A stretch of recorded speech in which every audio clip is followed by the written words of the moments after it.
आंदोलनरत है। मैं जंतर मंतर पे खड़ा हूँ। मेरा सपना था कि आप लोग एक दिन सत्ता में आओ, आप लोग आ गए, लेकिन इसके लिए तो हमने सपना नहीं देखा था। इसके लिए तो हमने अनगिनत झूठे मुकदमे सहन नहीं किए, इसलिए हमने अपनी बर्बादी नहीं सहन की। हम भी पाकिस्तान से आए थे देश विभाजन के समय। मेरे पूर्वजों को 5 किले जमीन मिली थी गुड़गांव में, उन्होंने नहीं ली, उनके सारे भाई गदर में मारे गए थे। मैं नहीं चाहता कि और किसी घर में ऐसा गदर हो।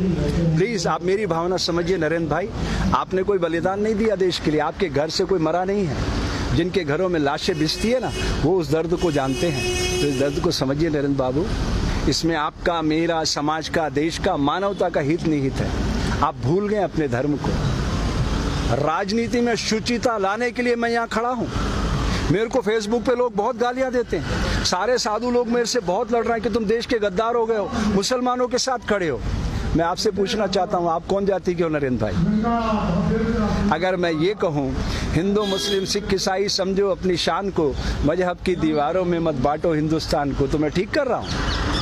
मैं देश को बांट रहा हूँ। आप समझ रहे हो मेरी बात नरेंद्र बाबू? समझ रहे हो ना? ना मैं हिंदू बनूं ना तुम मुसलमान बनो, मैं भी इंसान बनूं तुम भी इंसान बनो। यही सपना लेके आए थे ना आप, उस सपने को आकार दो ना। अभी कुछ नहीं बिगड़ा, 2024 में चुनाव है, 48 घंटे में रोज नाम तो बंद हो जाता है। पुलिस आपकी है, ये सारा देश आपका, सारा देश आपसे प्यार करता है। क्यों नफरत के बीज बो रहे हो आप? मैं अंत में इतना कहना चाहता हूँ मेरे दोस्त नरेंद्र बाबू, प्रकृति सदैव हिंसा का फल दुख, दया का फल आनंद बरसाती रहती है। इसके खिलाफ मैं जानता हूँ ये देश आपका कुछ नहीं बिगाड़ सकता, क्योंकि आपके पास 303 लोग, लेकिन उस कायनात की शक्ति को आप जानते हैं ना। आपको तो अच्छे से पता है अटल जी की मौत कैसे हुई। बोल दूं मीडिया पर, लाल टपकती रही, अंत में 2 दिनों तक आपने एम्स में छुपाए रखा उनकी मौत को, मालूम है ना? ऐसी मौत मरना चाहते हो क्या आप? अरे अच्छे इंसान बन के मरना, दुनिया रोए, हंसते हंसते जाइएगा। कबीरा, जब हम पैदा हुए जग हंसे हम रोए, ऐसी करनी कर चलो हम हंसे जग रोए।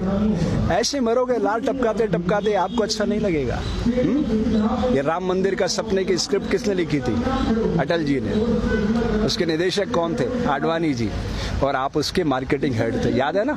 उसी रथ पे खड़े होकर चिल्लाते थे आप। मुझे तो एक एक दृश्य याद है। मुझे वो भी याद है 25 जून 1975 की रात, दरमियानी रात, जब कलेक्टर ने मुझे बुलाया था और आप आदिपुर भाग गए थे।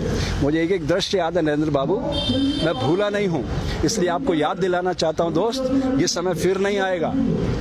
जिन्हें शक हो वो करे और खुदाओं की तलाश, हम तो इंसान को दुनिया का खुदा कहते हैं। मिटा दे अपनी हस्ती को अगर कुछ मर्तबा चाहे, कि दाना खाक में मिलकर गुले गुलजार होता है। तुम गलत दिशा में जा रहे हो नरेंद्र, कल पछताओगे।